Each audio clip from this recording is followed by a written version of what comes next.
ଖାଲି ଗୋଟେ ଚକି ଗୋଟେ କିଏ ଆଣୁଛନ୍ତି, ନିଜକୁ ଭାବୁଛନ୍ତି ବାହୁବଳୀ। ଆଜି ଆମ ସାନ ମା ମରିବାରେ 6 ଦିନ ହୋଇଯାଇଥିଲା, ତ ମୁଁ ମୋ ଲୁଗାପଟା ଆଉ ଆଙ୍କ ସାର୍ଟ ପ୍ୟାଣ୍ଟ ନେଇ ଆସିଲି ସଫା କରିବାକୁ। ତାପରେ ଗାତ ଖୋଳି ଗୋଟେ ବାଉଁଶ ପୋତିଥିଲି, କାହିଁକି ନା ଲୁଗାପଟା ଟାଙ୍ଗିବାକୁ କିଛି ତାର ନଥିଲା, ତ ସେଥିପାଇଁ। ତାପରେ ମୁଁ ସଫା କରିଦେଇ ଛାତ ଉପରକୁ ନେଇ ଆସିଲି ଶୁକେଇବାକୁ। 2ଟା ସାର୍ଟ ପ୍ୟାଣ୍ଟ ଶୁକେଇଲା ବେଳକୁ ମୋ ଦେହରୁ ଯୋଉ ଝାଳ ବାହାରିଲା। ଓ ସକାଳୁ କି ଖରା ହଉଛି, ଶୀତ ଦିନ ଖରା ଭାରି କାଟୁଛି। ହଁ, ଆମ ଏପଟେ ତ ବହୁତ ଜୋରରେ ଶୀତ ପଡିଲାଣି।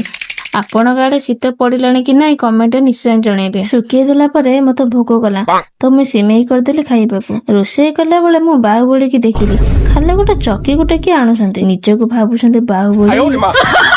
କଣ କହିବି ଆଙ୍କୁ। ତାପରେ ସିମେଇ ଖାଇଦେଇ ମାଙ୍କ ଘରୁ ଗନ୍ଥା ବାହାର କଲୁ ସଫା କରିବାକୁ। ମା ଲୋ କେତେ ଗୁଡାକ ସଫା କରିବି, ଦେଖିଲେ ଚିନ୍ତା ଲାଗୁଛି। ଗନ୍ଥା ବାହାର କଲା ବେଳେ ଆ ଭିତରୁ କିଛି ମଞ୍ଜି ବାହାରିଲା, ହେଲେ ଏଇଟା କୋଉ ମଞ୍ଜି ଆମେ ତ ଜାଣିନୁ। ଆପଣ ମାନେ ଯଦି ଜାଣିଥିବେ କମେଣ୍ଟରେ ନିଶ୍ଚୟ ଜଣେଇବେ। ତାପରେ ଚାଲିଗଲି ଏଗୁଡିକ ସଫା କରିବାକୁ। ଏ ବି ମୋ ସହିତ ଟିକେ ମିଶିକି ସଫା କରିଦେଲେ, କାହିଁକି ନା ମୋ ଦୁଃଖ ଦେଖି ପାରନ୍ତିନି ନା।